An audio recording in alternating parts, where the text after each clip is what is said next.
জাতীয় থেকে আন্তর্জাতিক প্রান্তিক জনপদ থেকে নগর চারপাশ ঠিক কী ঘটছে এই মুহূর্তে তা নিয়ে আমাদের আয়োজন এখন চারদিক। আর আপনাদের সঙ্গে আছি আমি সিউল আহমেদ। ভারতীয় অপপ্রচার ও আগ্রাসনের বিরুদ্ধে জাতীয় ঐক্যের আহ্বান জানিয়েছেন সশস্ত্র বাহিনীর অবসরপ্রাপ্ত কর্মকর্তারা। সকালে রাজধানীর মহাখালীতে জাতীয় ঐক্য সংহতি পরিষদ প্রতিবাদ সমাবেশের আয়োজন করে। সমাবেশে দেশের সার্বভৌমত্ব রক্ষার ডাক দেওয়া হয়। এ সময় তারা বলেন, বিগত সরকারের আমলে ভারতের সাথে যেসব চুক্তি হয়েছে তা জনগণকে জানাতে হবে। ভারতের বর্তমান কর্মকাণ্ড বাংলাদেশের মতো স্বাধীন ও সার্বভৌম রাষ্ট্রের জন্য হুমকি বলে মন্তব্য করেন সাবেক সেনা কর্মকর্তারা। নতজানু নয়, বরং সাম্যতার ভিত্তিতে পররাষ্ট্রনীতি পরিচালনায় সরকারের প্রতি আহ্বান জানান তারা। পরে বিভিন্ন প্ল্যাকার্ড হাতে রাওয়া ক্লাব থেকে পদযাত্রা করে তেজগাঁও এলাকা প্রদক্ষিণ করেন সাবেক সেনা কর্মকর্তারা।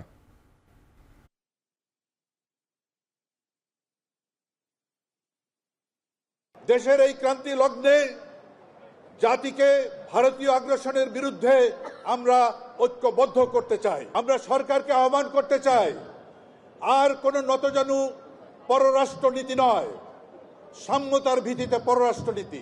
আমরা এখানে জমায়েত হয়েছি, সমাবেশ হয়েছি জনগণের সাথে একাত্মতা ঘোষণা করার জন্য এবং ভারতের বিরুদ্ধে, ভারতের আধিপত্যের বিরুদ্ধে আমাদের সংগ্রাম জারি রাখার জন্য। নির্বাচনের কোনো বিকল্প নেই উল্লেখ করে বিএনপির স্থায়ী কমিটির সদস্য ডক্টর খন্দকার মোশাররফ হোসেন বলেছেন, রাজনৈতিক সরকার ক্ষমতায় এলে দেশ স্থিতিশীল হয়ে যাবে। সকালে জাতীয় প্রেস ক্লাবে ন্যাশনাল পিপলস পার্টি আয়োজিত আলোচনা সভায় তিনি কথা বলেন। ডক্টর খন্দকার মোশাররফ আরও বলেন, গণতন্ত্র ভোটাধিকার প্রতিষ্ঠায় দ্রুত নির্বাচনী রোডম্যাপ ঘোষণা করতে হবে। দিন তারিখ ঠিক করে সংস্কার সম্ভব না বলেও মন্তব্য করেন তিনি। ভারতের নীল নকশা বাস্তবায়ন করতে একটি মহল মাঠে নেমেছে বলেও দাবি করেন বিএনপির এই শীর্ষ নেতা।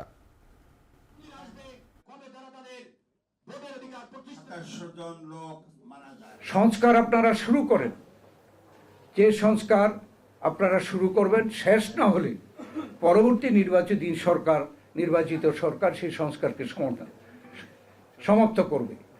সেই জন্য সেই উছিলা দিয়ে, সংস্কারের উছিলা দিয়ে অনিশ্চিতকালের জন্য ক্ষমতায় থাকাটা কোনো বুদ্ধিমানের কাজ হবে না। সর্বপ্রথম এবং অগ্রাধিকার প্রস্তাব হওয়া উচিত নির্বাচন কমিশন থেকে শুরু করে নির্বাচন পর্যন্ত নির্বাচনের ব্যাপারে সংস্কার ঘোষণা করে একটা রোড ম্যাপ দেওয়া, যে ওই দিনই নির্বাচন হবে। যারা আওয়ামী ফ্যাসিবাদের রক্ষার চেষ্টা করবে তাদের স্বাধীনতা বিরোধী বলে আখ্যায়িত করেছেন বিএনপির সিনিয়র যুগ্ম মহাসচিব অ্যাডভোকেট রুহুল কবির রিজভী। শনিবার সকালে জাতীয় বার্নোপ্লাস্টিক সার্জারি ইনস্টিটিউটে জুলাই গণ অভ্যুত্থানে আহতদের সাথে সাক্ষাৎ শেষে মন্তব্য করেন তিনি। রিজভী আরও বলেন, নিজেদের স্বার্থে পলাতক স্বৈরাচারের জন্য ভারতের নীতি নির্ধারকরা মায়া কান্না করছে। অপতথ্য ছড়িয়ে বিশ্বকে বিভ্রান্ত করার চেষ্টা চলছে বলেও দাবি করেন তিনি। বলেন, ভারত গণতান্ত্রিক রাষ্ট্র দাবি করলেও সেখানে ঘাতকদের আশ্রয় দেওয়া হয়েছে।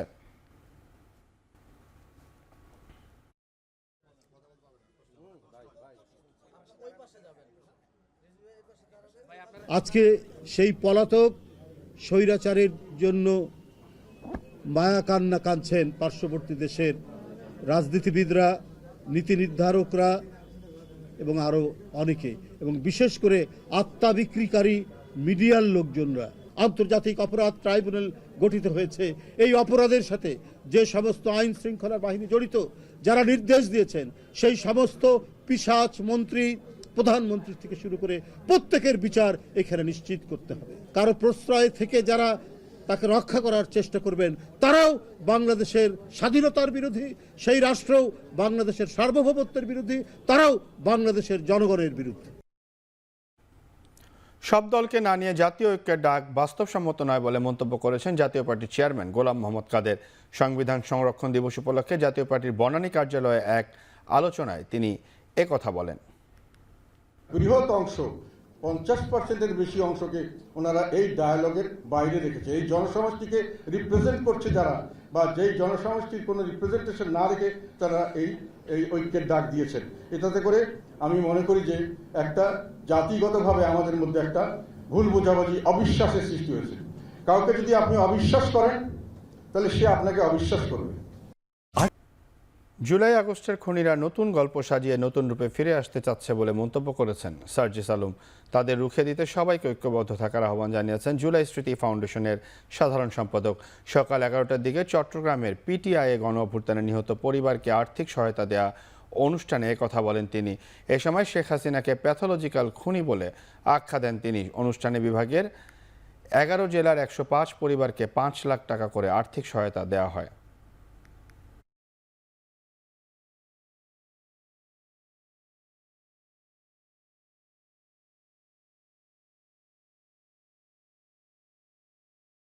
যেই খুনি মানে তার পরিবারের 18 জনের হত্যা নিয়ে 16 বছর ধরে মায়া কান্না করলো, সে যদি এটা মায়া কান্না না করে, সে যদি প্যাথোলজিক্যাল একজন খুনি না হয়, তাহলে তো সে 2000 খুন করতে পারতো না। কোনো একটা জীবনের প্রতি যদি তার এই মায়া থাকে, তাহলে তো আরেকটা জীবন সে ঝরাতে পারতো না। আমরা এখনই দেখি যে আমরা সেই খুনিদের কথা ভুলে যাচ্ছি। সেই খুনিরাই নতুন করে গল্প সাজাচ্ছে, খুনিরা নতুন করে নতুন রূপে ফিরে আসছে। জুলাই আগস্ট আন্দোলনে রাজধানীর উত্তরায় 18 জুলাই থেকে 5 আগস্ট পর্যন্ত শহীদ 92 জনের তালিকা প্রকাশ করেছে জুলাই রেভলিউশনারি অ্যালায়েন্স। শনিবার দুপুরে উত্তরায় 3 নম্বর সেক্টরে ফ্রেন্ডস ক্লাব মাঠে আয়োজিত সংবাদ সম্মেলনে এই তালিকা প্রকাশ করে সংগঠনটির পক্ষ থেকে জানানো হয়, উত্তরায় শহীদ 92 জনের মধ্যে 25 জন শিক্ষার্থী, 19 জন চাকরিজীবী, 10 জন ব্যবসায়ী, 5 জন গাড়ি ও রিক্সা চালক, 2 জন মসজিদের ইমাম, 1 জন ডাক্তার, 11 জন অজ্ঞাত, অন্যান্য 19 জন। তবে এই তালিকা আরও বাড়তে পারে বলে জানানো হয় সংবাদ সম্মেলনে। সংগঠনটির দাবি, সরকারি কোনো সহযোগিতা না পেয়ে নিজেদের উদ্যোগে এই তালিকা প্রকাশ করেছে তারা। জুলাই বিপ্লবের স্মৃতি বাঁচিয়ে রাখতে ওয়েবসাইট নির্মাণের কাজ করছে সংগঠনটি, যেখানে সারা দেশের একাধারে শহীদ ও আহতদের তালিকা দেওয়া থাকবে।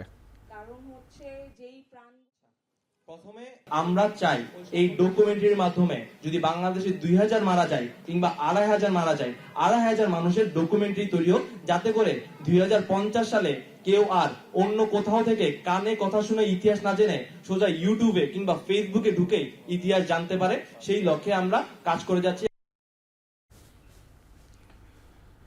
রাষ্ট্র কাঠামো মেরামতে 31 দফা ও জনসম্পৃক্তি বিষয়ক বিভাগীয় কর্মশালায় ভার্চুয়ালি বক্তব্য রাখছেন বিএনপির ভারপ্রাপ্ত চেয়ারম্যান তারেক রহমান। সরাসরি চলে যাচ্ছে সেখানে। দফাগুলো অর্জন কম বেশি তখনই করতে পারবো যখন জনগণের সমর্থন নিয়ে আপনারা সরকার গঠন বা দেশ পরিচালনার সুযোগ পাবেন, তখনই আমরা এটি করতে পারবো। আমরা এই দফাগুলোর প্রত্যেকটি দফা এর ভিতরে যেই কথাগুলো আছে, এই দফাগুলোকে সামনে রেখে আমরা যেই বিষয়গুলো বলতে চাইছি জনগণকে, এগুলো আপনাদেরকে আরো নিয়ে যেতে হবে মানুষের কাছে, প্রান্তিক মানুষের কাছে, জনগণের কাছে নিয়ে যেতে হবে। এখানে কৃষকের কথা আছে, এখানে শিক্ষকের কথা আছে, এখানে ছাত্রের কথা আছে, এখানে বিভিন্ন শ্রেণী পেশার শ্রমজীবী মানুষের কথা আছে। এই সকলের কাছে আপনাদেরকে এই বিষয়গুলো নিয়ে যেতে হবে, তুলে ধরতে হবে। আপনারা এখানে যারা আজকে উপস্থিত হয়েছেন, বিশেষ করে উপস্থিতি যারা আছেন, যারা কার্ড হিসাবে এখানে কার্ড গলায় দিয়ে যারা উপস্থিত হয়েছেন, আপনারা প্রত্যেকে কিন্তু বিএনপির একজন প্রতিনিধি, বিএনপির একজন অ্যাম্বাসেডর, বিএনপির একজন নেতা হিসেবেই আপনারা এখানে উপস্থিত আছেন। আমরা কেন্দ্র থেকে আপনাদের কাছে নিয়ে এসেছি, আমরা কেন্দ্র থেকে আপনাদের কাছে নিয়ে এসে ক্যামেরাম্যান যে আছেন, ক্যামেরাম্যানকে আমি অনুরোধ করব যে আমাকে ফোকাসটা, যারা সামনে বসে আছে সবাই নেতৃবৃন্দ, তাদের দিকে দয়া করে ফোকাসটি দিন। আমি এখন স্টেজটি দেখতে পাচ্ছি, আমি স্টেজটি দেখতে চাইছি না, আমি সামনে নেতৃবৃন্দ যারা বসে আছে আমি তাদেরকে দেখতে চাইছি। ক্যামেরাম্যানকে অনুরোধ করবো এই ফোকাসটি রাখুন, অথবা একটু লং শট হলে ভালো হয়। তো এখন নেতৃবৃন্দ, এই কাজগুলো কিন্তু আমরা কেন্দ্র থেকে নিয়ে এসেছি আপনাদের কাছে, আমরা বিভাগ এবং জেলার কাছে নিয়ে এসেছি। আপনাদের হাতে, জেলা নেতৃবৃন্দের হাতে আমরা কতগুলো, আজকে আপনাদের হাতে যে ফোল্ডারটি দেওয়া হয়েছে, এই ফোল্ডারের ভিতরে যা যা আছে তার সেই জিনিসগুলোই কিছু সামান্য কিছু বেশি পরিমাণে আপনাদের জেলা নেতৃবৃন্দের হাতে আমরা তুলে দিয়েছি, বিএনপির জেলা নেতৃবৃন্দের হাতে। আমরা জানি আপনার এলাকা বেসিসে আপনার সাথে আপনার অঙ্গ সংগঠন যারা আছে সকলের জন্য প্রত্যেকটি হাটে বাজারে যদি যান, প্রত্যেকটি পাড়ায় যান, এনাফ না। আমরা যতটুকু দিয়েছি একটি বক্সের মধ্যে, সেটি এনাফ না। এখানে আমাদের সকলের সম্মিলিত উদ্যোগ, প্রচেষ্টা, চেষ্টা প্রয়োজন, তাহলেই আমরা নিয়ে যেতে পারবো। কি সেটি হচ্ছে আমরা আপনাদের কাছে, জেলা নেতৃবৃন্দের কাছে আমরা পেন ড্রাইভের মাধ্যমে সফট কপিগুলো দিয়ে দিয়েছি, যাতে করে আপনারা রিপ্রিন্ট করতে পারেন, প্রিন্ট করে নিতে পারেন এই কাগজগুলো আবার। অর্থাৎ আমরা আপনাদের কিছু দিয়েছি, আপনাদেরকেও সহযোগিতা করতে হবে। এখানে আমরা যারা আছি আমরা সকলে মিলেই বাংলাদেশ জাতীয়তাবাদী দল। কাজে এখানে প্রত্যেকটি মানুষকে স্ব অবস্থান থেকে উদ্যোগ নিতে হবে, প্রত্যেকটি মানুষকে স্ব অবস্থান থেকে চেষ্টা করতে হবে। কারণ এই 31 দফা, এর মধ্যে আপনার চিন্তা আছে, এর মধ্যে আমার চিন্তা আছে, এর মধ্যে আমাদের সাথে যারা আন্দোলন করেছেন তাদের চিন্তা আছে, এর মধ্যে আমাদের ছাত্র দলের চিন্তা আছেন, মহিলা দলের চিন্তা আছে, এর মধ্যে আমাদের তাঁতি দলের চিন্তা আছে। সবার সম্মিলিত চিন্তার ফলই হচ্ছে এই 31 দফা। এখন প্রিয় সহকর্মীবৃন্দ, আমরা যেই কথাটি বলছিলাম অর্জন, আমরা তখনই অর্জন করতে পারবো যখন আমরা জনগণের সমর্থন নিয়ে আমরা সরকার গঠনে সক্ষম হব। কিন্তু এই জনগণের যে সমর্থন, এই সমর্থনটিকে নেওয়া, এই সমর্থন বা জনগণের যে আস্থা, এই আস্থাটিকে ধরে রাখার দায়িত্ব কিন্তু আপনার এবং আমার, আপনাদের সকলের, আমাদের সকলের। এই আস্থা ধরে রাখার দায়িত্ব কিন্তু জনগণের না। এবং আস্থা যদি ধরে রাখতে হয় তাহলে প্রিয় সহকর্মীবৃন্দ, কথাগুলো আপনারা আগেও শুনেছেন, হয়তো অন্য অনুষ্ঠানেও আমি বলেছি, শুনেছেন, পত্রপত্রিকা আপনারা পড়েছেন, তারপরেও আমি বলতে চাই একই কথা, কারণ এই কথাগুলো আমার কাছে মনে হয় গুরুত্বপূর্ণ। এই আস্থা যদি আমাদেরকে ধরে রাখতে, আমাদের সকলকে মিলে চেষ্টা করতে হবে। ফরিদপুরে ভার্চুয়ালি বক্তব্য রাখছিলেন বিএনপির ভারপ্রাপ্ত চেয়ারম্যান তারেক রহমান। বিগত আওয়ামী লীগ সরকারের আমলে সম্পর্কের ভিত্তিতে বিদ্যুৎ জ্বালানি খাতের প্রকল্পের কাজ দেওয়া হলো, এখন আর সেই সুযোগ নেই। এ খাতের সব প্রকল্প হবে উন্মুক্ত দরপত্রের মাধ্যমে। Dhaka chamber of commerce and industry আয়োজিত সেমিনারে জ্বালানি উপদেষ্টা বলেন, বিগত সরকারের আমলে যে লুটপাট হয়েছে তার ক্ষতিপূরণের দায় সরকার ও ব্যবসায়ীদেরও নিতে হবে। গ্যাসের সরবরাহ বাড়ানোর উদ্যোগ নেওয়া হয়েছে জানিয়ে উপদেষ্টা বলেন, নতুন কূপ খননের পরিকল্পনা নেওয়া হয়েছে। শিগগিরই ভোলার গ্যাস সিএনজির মাধ্যমে ঢাকায় আনতে উন্মুক্ত দরপত্র হবে।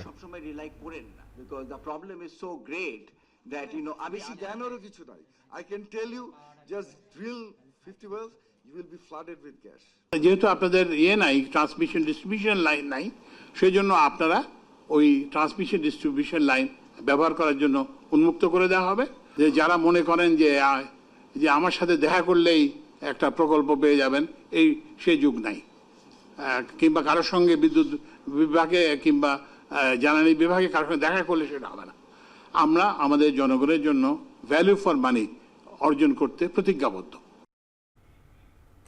ব্রেন ড্রেন না করে বিদেশে গিয়ে পড়ালেখা শেষে নতুন পরিবেশ ও নতুন প্রযুক্তি নিয়ে দেশে আসার আহ্বান জানিয়েছেন শিক্ষা উপদেষ্টা ওয়াহিদুদ্দিন আহমেদ। নওশাদ বিশ্ববিদ্যালয়ের 25তম কনভোকেশনে যোগ দিয়ে তিনি আরও বলেন, মেধার চরম অবমূল্যায়নের ফলে সমাজে নৈতিক অবক্ষয় তৈরি হয়েছে। এ সময় বেতন দেখিয়ে চাকরি না করার পরামর্শ দেন শিক্ষা উপদেষ্টা। যে কাজে মন টানে সেই কাজ করার তাগিদ দেন তিনি। 25তম কনভোকেশনে 20 জন শিক্ষার্থীকে স্বর্ণপদক দেওয়া হয়। এর মধ্যে 4 জনকে আচার্য স্বর্ণপদক ও 16 জনকে উপাচার্য স্বর্ণপদক তুলে দেওয়া হয়।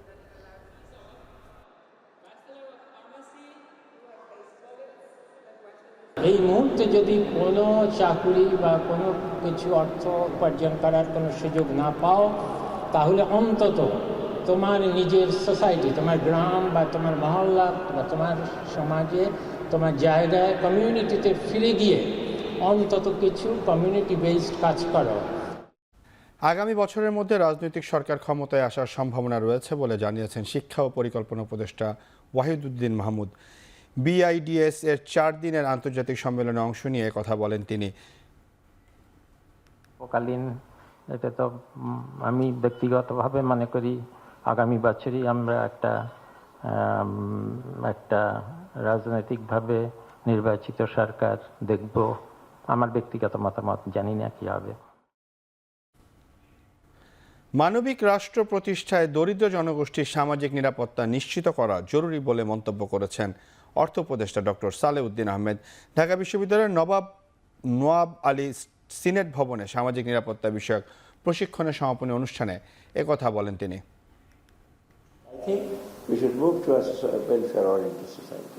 মানবিক যেটা আমরা বলি welfare thing, it's not people overall development. And another last thing, health is one of the most eroding factor of income of the poor people. If somebody gets sick in a poor family, They have to sell their assets to get the treatment. And we have seen many of the people go below the poverty line because of the health hazard. Even the rich people are sold to, I know many people. Bharat বাংলাদেশকে নিয়ে অনবরত মিথ্যাচার করছে, ভয় দেখাচ্ছে, তবে বাংলাদেশ ভয় পায় না বলে মন্তব্য করেছেন অন্তর্বর্তী সরকারের মৎস্য ও প্রাণী সম্পদ মন্ত্রণালয়ের উপদেষ্টা ফরিদ আক্তার। দুপুরে ঢাকা রিপোর্টার্স ইউনিটিতে গণ অভ্যুত্থানের প্রত্যাশা প্রাপ্তি নিয়ে এক মতবিনিময়ে একথা বলেন তিনি। উপদেষ্টা বলেন, ভারতের কারণে দেশে ঐক্য প্রতিষ্ঠিত হয়েছে। শেখ হাসিনাকে ফিরিয়ে এনে দেশের মাটিতেই বিচার করা হবে বলে প্রত্যয় ব্যক্ত করেন তিনি। চাঁদাবাজ, সিন্ডিকেট নিয়ন্ত্রণ, চ্যালেঞ্জিং উল্লেখ করে সরকার এ নিয়ে কাজ করছে। এছাড়া পণ্য আমদানি করে নয়, পণ্যের উৎপাদন বাড়ানোর উপর জোর দেন প্রাণী সম্পদ উপদেষ্টা। যেটা কোনো রাজনৈতিক দল পারেনি, তো কাজেই আমরা ভারতকে ভয় পাই না। ভারত এটা মানে এই যে চাঁদাবাজি, সিন্ডিকেট, এগুলো আমরা এক মন্ত্রণালয় থেকে পারছি না, কিন্তু এটা কিন্তু একটা বিশাল জায়গা যেখানে আমরা আপনাদের সবার সহযোগিতা লাগবে। ফ্যাসিবাদী সরকারের যেটা চরিত্র, সেটা হলো মানুষকে কষ্ট দেয়া, নিজের স্বার্থে রক্ষার জন্য তারা মানুষকে কষ্ট দেয়। তো কাজে তারা কিন্তু এখনো আছে। কাজে আমরা এটা বললে হবে না সরকারের থেকে যে আমরা পারছি না, আপনারা করেন না, আমাদেরকে পারতেই হবে। যে কোনো দুর্যোগ মোকাবেলায় জাতীয় দুর্যোগ ব্যবস্থাপনা গবেষণা ও প্রশিক্ষণ ইনস্টিটিউট গুরুত্বপূর্ণ ভূমিকা পালন করবে বলে জানিয়েছেন দুর্যোগ ও ত্রাণ উপদেষ্টা ফারুকী আজম। শনিবার সকালে গাজীপুরের টঙ্গীতে ইনস্টিটিউটের প্রকল্প এলাকা পরিদর্শন করে কথা জানান তিনি। এ সময় সাংবাদিকদের প্রশ্নের জবাবে বলেন, প্রশিক্ষণ ইনস্টিটিউটের কার্যক্রম শুরু হলে দুর্যোগ মোকাবেলার সক্ষমতা বাড়বে। এছাড়াও গবেষণার মাধ্যমে দুর্যোগ ব্যবস্থায় নতুন প্রযুক্তি উদ্ভাবন হবে। বিভিন্ন স্টেক হোল্ডার ও বিদেশিরাও এই ইনস্টিটিউটের বিষয়ে বিভিন্ন প্রস্তাবনা দিচ্ছে বলেও জানান ফারুকী আজম। এর আগে মন্ত্রণালয়ের সচিব ও ঊর্ধ্বতন কর্মকর্তাদের সাথে প্রকল্প এলাকা ঘুরে দেখেন উপদেষ্টা। পরে প্রকল্প সংশ্লিষ্টদের বিভিন্ন দিক নির্দেশনা দেন তিনি। টঙ্গীর ২৭ ধরপাড়া এলাকার প্রায় ৮ একর জায়গা নির্মাণ হচ্ছে জাতীয় দুর্যোগ ব্যবস্থাপনা গবেষণা ও প্রশিক্ষণ ইনস্টিটিউট।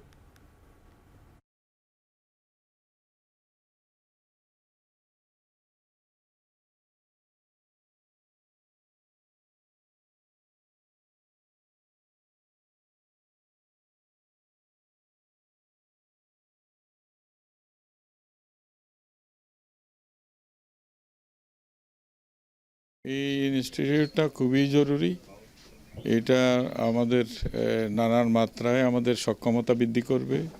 এই প্রশিক্ষণ ইনস্টিটিউট যদি হয় তাহলে আমরা এই সমস্ত জাতীয় দুর্যোগগুলো আমরা মোকাবেলা করি, সেগুলি আরও ভালোভাবে আমরা করতে পারবো। নানা রকমের প্রযুক্তিও উদ্ভাবন এখান থেকে হবে, যাতে আমরা দুর্যোগগুলোকে আমরা মোকাবেলা করতে পারি ভবিষ্যতের। আগামী নির্বাচনে এবি পার্টি ৩০০ আসনে প্রার্থী দেবে বলে জানিয়েছেন দলের সদস্য সচিব মজিবুর রহমান মঞ্জু। দুপুরে ফেনীতে সাংবাদিকদের সাথে মতবিনিময় সভায় একথা বলেন তিনি। প্রয়োজনীয় সংস্কার কাজ শেষ করে আগামী ২ বছরের মধ্যে জাতীয় নির্বাচনের দাবি জানান তিনি।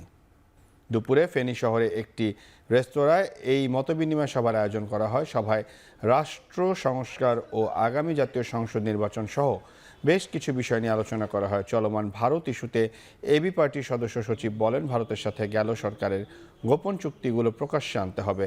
শেখ হাসিনা পালিয়ে যাওয়ার পর ক্যান্টনমেন্টে আশ্রয় নেওয়া ১২৬ জনের তালিকা প্রকাশেরও দাবি জানান তিনি।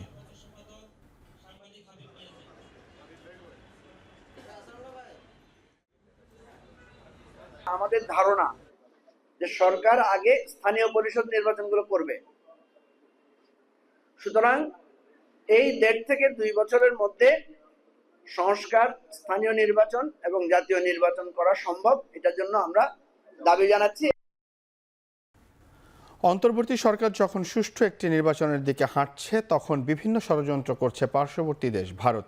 এই অপচেষ্টা ও ষড়যন্ত্র প্রতিহত করতে হবে বলে জানিয়েছেন বিএনপির ভাইস চেয়ারম্যান শামসুজ্জামান দুদু।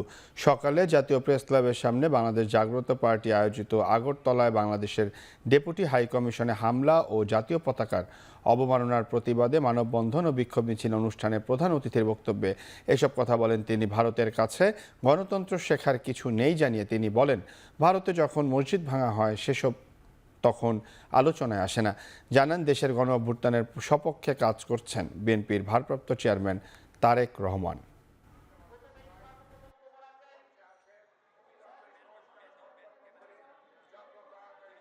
এই সরকারের উদ্যোগে ভালো একটি নির্বাচনের ব্যবস্থা যখন এগিয়ে যাচ্ছে, পার্শ্ববর্তী দেশ সেই নির্বাচনকে ভণ্ডুল করে যাতে গণতান্ত্রিকভাবে নির্বাচিত হয় বিএনপি এবং আগামী দিনে যাতে সরকার গঠন করতে না পারে সেই চেষ্টা তারা চালাচ্ছে। আমার কাছে মনে হয় এই অপচেষ্টাকে আমাদের রুখতে হবে, এই ঘৃণ্য চেষ্টাকে আমাদেরকে প্রতিহত করতে হবে। গত 15 বছর দেশের মানুষকে জোর করে 7 মার্চের ভাষণ শোনানো হয়েছে বলে মন্তব্য করেছেন শিল্পকলা একাডেমির মহাপরিচালক ডক্টর সৈয়দ জামিল আহমেদ। সকালে নেত্রকোনা শিল্পকলা একাডেমি জরাজীর্ণ ভবন পরিদর্শন শেষে কথা বলেন তিনি। এ সময় তিনি আরও বলেন, বিগত সরকার জনগণের চাহিদা না বুঝে নিজেদের সিদ্ধান্ত চাপিয়ে দিয়েছে। তিনি জানান, 11টি জেলায় শিল্পকলা একাডেমি তৈরির পরিকল্পনা রয়েছে, শিগগিরই তা বাস্তবায়ন করা হবে।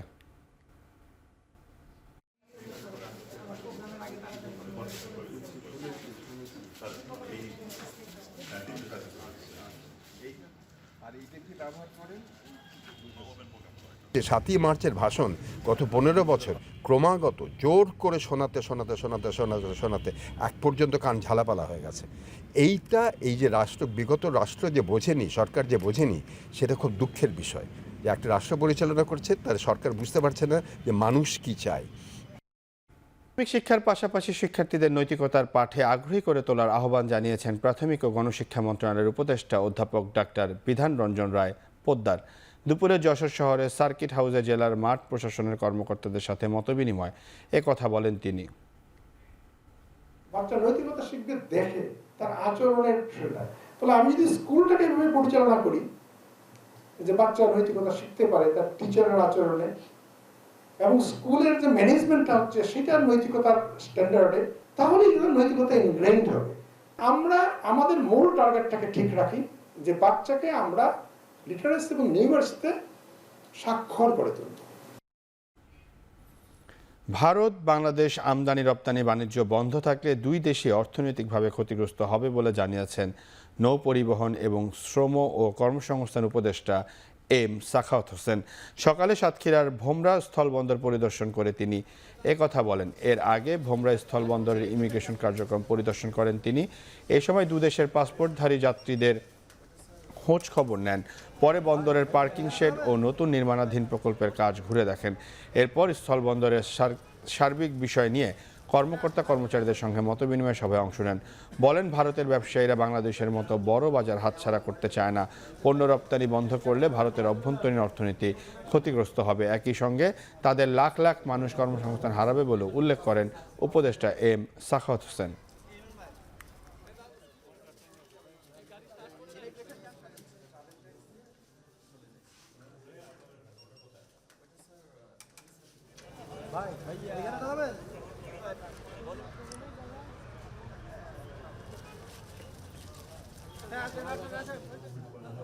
ভারত যে আমাদের কাছ থেকে বিনা পয়সা দিয়ে যায়, টাকা দিয়ে যায়, তাহলে ওটা যদি তারা বন্ধ করে দেয়, আমি তো বলি বন্ধ করুক। এইটার সাথে হাজার হাজার লক্ষ লক্ষ লোক জড়িত, ওই পারেও লক্ষ লক্ষ লোক এই পারেও জড়িত। আমি মনে করি না ব্যবসায়ীরা কখনো এটা সাপোর্ট করবে। এত বড় একটা বাজার, সেই বাজারকে নষ্ট করবে বলে আমার মনে হয় না। নরসিংদীর রায়পুরায় আধিপত্য বিস্তারকে ঘিরে দুই গ্রুপের সংঘর্ষে 2 জন নিহত হয়েছেন। এই ঘটনায় আহত হয়েছেন আরও 10 জন। শনিবার সকাল 6টার দিকে উপজেলার মেথিকান্দা এলাকায় যুবলীগ নেতা আবিদ হাসান রুবেল ও রায়পুরা পৌর আওয়ামী লীগের সহসভাপতি হারুনের সমর্থকদের মধ্যে সংঘর্ষ হয়। টানা 6 ঘন্টা সংঘর্ষ চলার পর দুপুর 12টার দিকে পরিস্থিতি নিয়ন্ত্রণে আনে পুলিশ। এতে নিহত হন চান্দেরকান্দি ইউনিয়নের ইউপি সদস্য মানিক মিয়া ও কল্পনা বেগম নামের এক নারী। পুলিশ বলছে, আহতদের মধ্যে অন্তত 3 জন গুলিবিদ্ধ। তবে আহতদের পরিচয় এখনো জানা যায়নি। তবে নিহতদের সংখ্যা বাড়ার শঙ্কা রয়েছে।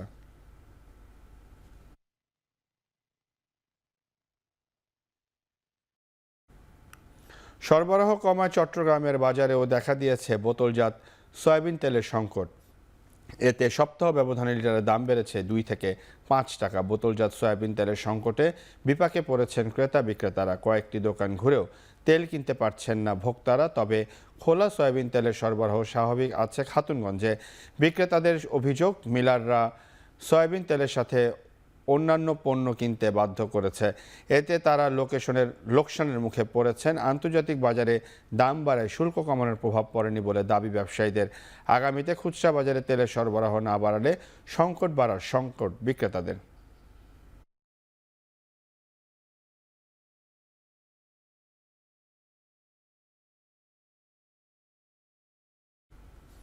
মৌসুমের শুরুতে জমে উঠেছে শীতের পোশাক বেচাকেনা। বিশেষ করে ফুটপাতে শীত নিবারণে মোটা কাপড়ের জন্য ভিড় করছেন নিম্ন আয়ের মানুষ। এ নিয়ে আরও জানাতে নগরের নিউ মার্কেট থেকে যুক্ত হচ্ছেন শোয়েব রহমান। শোয়েব, দোকানে ক্রেতাদের ভিড় কেমন?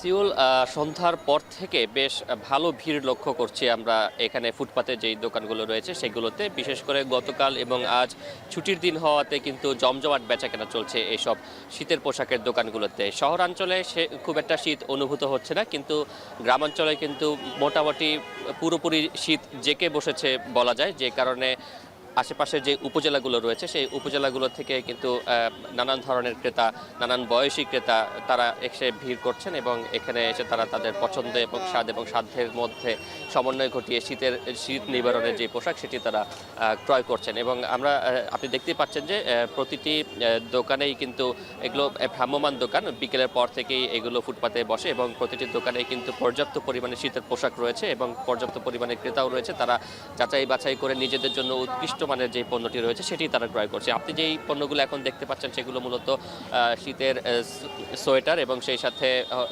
শীতের যেই গেঞ্জিগুলো রয়েছে, ফুল হাতা হাফ হাতা যে গেঞ্জিগুলো রয়েছে সেগুলোই কিন্তু বিক্রি হচ্ছে। সেগুলোর দাম রয়েছে 200 থেকে 300 কিংবা 400 টাকা পর্যন্ত। এবং এখন যেই দোকানটি দেখছেন সেখানে মূলত নারীদের যেই শীত বস্ত্রগুলো রয়েছে সেগুলো বিক্রি করা হচ্ছে। এখানে সোয়েটার রয়েছে, শাল রয়েছে, বিশেষ করে সোয়েটারের সংখ্যা সবচেয়ে বেশি এবং সেই সোয়েটারগুলো এখানে বিক্রি হচ্ছে 150 থেকে 300 টাকা পর্যন্ত। এবং আপনি দেখতে পাচ্ছেন যে ক্রেতারাও কিন্তু পর্যাপ্ত পরিমাণে আসছে এবং বিক্রেতারা যারা রয়েছেন তারা কিন্তু বলছেন যে বেচাকেনা বেশ ভালো। এর পাশে আরেকটি দোকানে যদি দেখায় সেখানে ব্লেজার রয়েছে। সেই ব্লেজারগুলো মূলত বাহিরের দেশ থেকে যেই গাইড হিসেবে যেই পণ্যগুলো আসে সেই পণ্যগুলোই মূলত এখানে বিক্রি করা হয় এবং সেইখানেও কিন্তু বেশ ভালো বেচাকেনা হচ্ছে। অর্থাৎ গত 2 দিন ছুটির দিন থাকার কারণে সেখানে মোটামুটি ভালোই বেচা বিক্রি হচ্ছে। সেখানে বিক্রেতারা বলছেন যে প্রতিটি ব্লেজার তারা 300 টাকা থেকে শুরু করে 1000 টাকা দামের পণ্যের কিন্তু ব্লেজার তাদের কাছে রয়েছে। এবং ক্রেতারা আসছেন, তারা পোশাকটি গায়ে দিচ্ছেন এবং গায়ে দিয়ে তারা যাচাই বাছাই করছেন। যাচাই বাছাই করার পরে দাম দরে মিললেই কিন্তু বিক্রি হচ্ছে। এবং বিক্রেতারা বলছেন যে মূলত বিশ্বের যে 4টি দেশ রয়েছে, চীন, তাইওয়ান, কোরিয়া, জাপান, এই সকল দেশ থেকেই গাইড হিসেবে এই পণ্যগুলো আসে এবং সেগুলো তারা খাতুনগঞ্জে আমদানিকারকরা আমদানি করেন এবং সেখান থেকে এখানকার যারা বিক্রেতারা রয়েছে তারা সেগুলো কিনে নিয়ে আসেন এবং কিনে নিয়ে আসার পরে তারা মূলত এগুলো বিক্রি করে। এক একটি গাইটে 40 থেকে 80 কেজি পর্যন্ত করে কাপড় থাকে এবং সেই কাপড়গুলো প্রতিটি পিস হিসেবে প্রথমে তারা কেজি হিসেবে কিনে নিয়ে আসেন, কিন্তু এখানে এসে তারা প্রতিটি পিস হিসেবে বিক্রি করেন। বিক্রেতারা বলছেন যে ডলারের মূল্য বৃদ্ধির কারণে গেল বছরের তুলনায় এবছর শীত বস্ত্রের দাম ফুটপাতেও কিছুটা বৃদ্ধি পেয়েছে, কারণ এই যে পণ্যগুলো যেগুলো আপনাকে এতক্ষণ দেখালাম সেগুলো মূলত বিশ্বের নানান দেশ থেকে গাইড হিসেবে আমদানি করে নিয়ে আসা হয়েছে। তবে সেই দাম বৃদ্ধির হার সেটি তারা বলছেন যে 20 থেকে 50 টাকা পর্যন্ত হারে প্রতি পিসে দাম বেড়েছে এবং শীত যেহেতু এখনো পুরোপুরি পড়েনি, সামনে যখন শীত আরও জেঁকে বসবে তখন হয়তোবা দাম বেচাকেনা আরও বাড়বে বলে তারা প্রত্যাশা করছেন। তবে এখন শীতের শুরুতে যেভাবে চট্টগ্রামে শীত পড়ছে এবং বেচাকেনা যেভাবে জমে উঠছে সেটি নিয়ে ব্যবসায়ীরা সন্তুষ্টি প্রকাশ করেছেন। সিউল, শীতের শুরুতেই বেচাকেনা শুরু হয়ে গেছে শীতের জামা কাপড়ে, সে বিষয়ে চট্টগ্রাম নগরী থেকে বিস্তারিত জানাচ্ছিলেন সহকর্মী শোয়েব রহমান। রাষ্ট্র সংস্কারে 31 দফা তুলে ধরে বান্দরবানে উপজেলা বিএনপির সমাবেশ অনুষ্ঠিত হয়েছে। দুপুরে লামা উপজেলা পরিষদ প্রাঙ্গণে এই সমাবেশ অনুষ্ঠিত হয়। সমাবেশকে কেন্দ্র করে সমবেত হন উপজেলা বিএনপি সহ দলের অঙ্গ ও সহযোগী সংগঠনের নেতাকর্মীরা। পরে রাষ্ট্র সংস্কারে দলের 31 দফা নিয়ে আলোচনা করা হয়। এ সময় পতিত স্বৈরাচারের দোসরদের অনিয়ম ও লুটপাটের চিত্র তুলে ধরেন বক্তারা। বলেন 31 দফা বাস্তবায়ন হলে দেশে আর কখনো ফ্যাসিবাদের উত্থান হবে না। সাধারণ মানুষকে সম্পৃক্ত করে আগামী নির্বাচনের জন্য নেতাকর্মীদের প্রস্তুত হওয়ার আহ্বান জানানো হয়।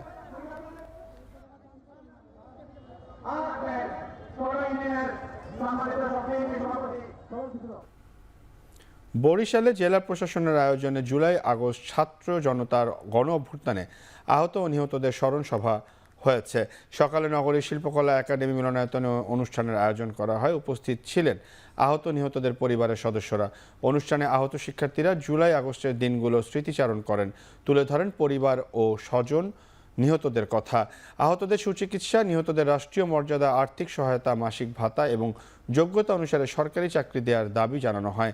জুলাই আগস্ট ছাত্র জনতার গণ অভ্যুত্থানে বরিশাল জেলার 167 জন আহত ও 30 জন নিহত হয়েছেন।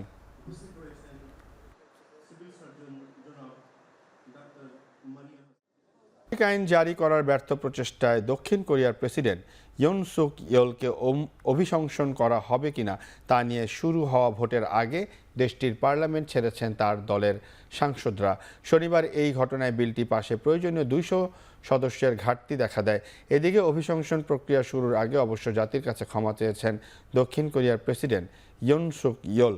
এরই মধ্য দিয়ে শেষ পর্যন্ত ক্ষমতা ধরে রাখতে পারেন কিনা তা নিয়ে শঙ্কা বাড়ছে। শনিবারও ইয়নের অপসারণের আহ্বানে দক্ষিণ কোরিয়ার জাতীয় পরিষদের বাইরে হাজার হাজার মানুষ ভিড় করেছেন। এমনকি ইয়নকে সমর্থনকারী হাজার হাজার মানুষকে উচ্ছ্বাসও করতে দেখা গেছে।